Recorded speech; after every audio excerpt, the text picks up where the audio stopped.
because of the language that's in there, the four-letter words, what they imply, the implications that come out of the music. When Jessica bought the CD, the little girl across the street had gone to the record store with her to get it. In our car, we have a CD player. Jessica put the CD in and played that particular song twice on the way home, according to the little girl across the street. Now, the little girl across the street, she's very religious, comes from a religious family and a strong background. So it was pretty offending to her, but she was also told by Jessica not to say anything about it. Anyway, it started out with the CD with this group. Things got bad in your house, Mr. Thompson. Yes. This is leading up to it. Get to it. Okay, I mean, I've had teenage girls. Okay. Well, because of the line that Jessica had told us about the CD and denying the entire incident, we felt it was best to put her on restriction. We told her she cannot do any after-school activities with her friends for a week. She was not allowed to speak on the phone after 8 o'clock at night for a week. And we felt this was reasonable punishment for a week's period. Okay, because she lied to you. Right. Okay. Well, she took very much offense to it. Rules. Rules, exactly. And she broke the rules according to this. Yes. And then there was an explosion in your house with your wife. Right. According to what I read here. Tell me about that explosion with your wife. Okay. Jessica... Why don't you step up here? Your name is? Rhonda. You tell me your version of the explosion that happened in the house, Jessica. Well, I had gotten home from school to eat lunch and then go back up to the school because we had the play production rehearsal that night. And I was told by Rhonda that I was grounded, and I was told by my dad that I wasn't.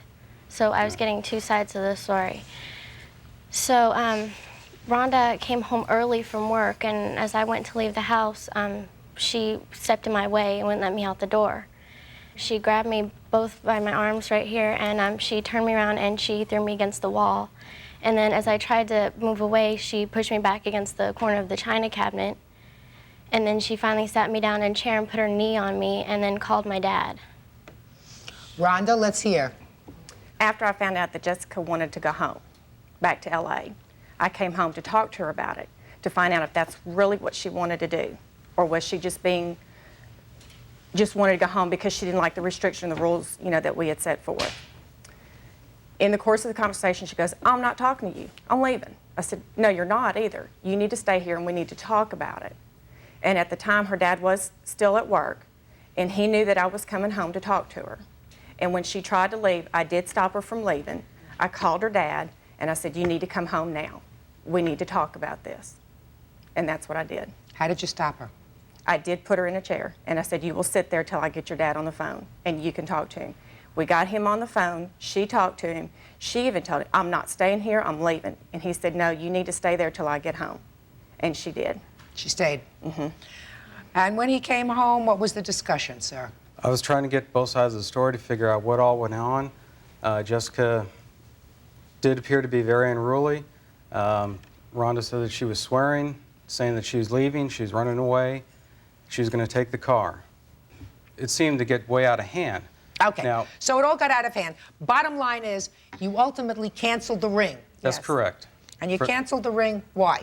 Because of what went on in the past, and that I did not feel that Jessica deserved the ring for what she went through. When I grew up, I was told whatever I got, I earned it. We all earn what we get in life. Mm-hmm. Okay? I didn't feel Jessica had deserved the ring, particularly from a school that she wasn't going to graduate from. She was fine until the time she found out it was canceled, and she just demanded that we owed her. We have a letter here stating everything that she wanted, that we owe her, and how, as a 17-year-old, it's okay to do whatever she did. It's clearly stated in this letter. She disowned him. She said, "You're not my dad anymore."